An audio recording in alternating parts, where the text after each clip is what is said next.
बैठे हैं भाभी। आप बताओ क्या कर रही हो?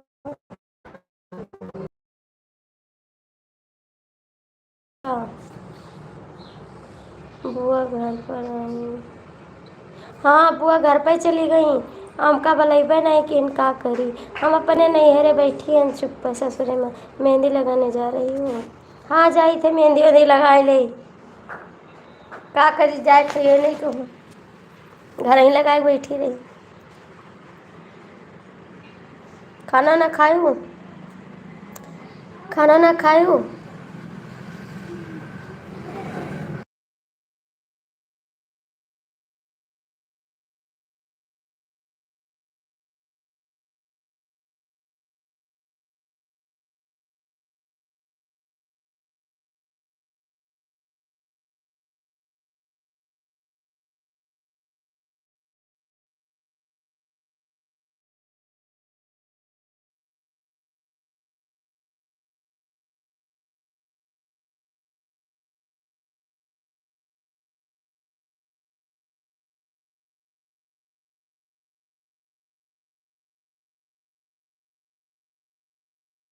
कहाँ ये में क्या पूछता नहीं, अम्मा पापा पूछबे नहीं किन तो भैया भौजी थोड़ो पूछी है। आज से नहीं है, छूट गया वहाँ। हमारा लड़का कहा था मम्मी काहे नहीं गई, उनके बलैबे नहीं किन तब कहाँ चलिए।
कौनो मेर खाए खाए नहीं, कौनो मेर के बनाए न घर बनाए कहाँ मिलत। अब तू नहीं पूछ अपने बुआ फूफा पूछ ली हो। हमका बलैबे नहीं कि तब का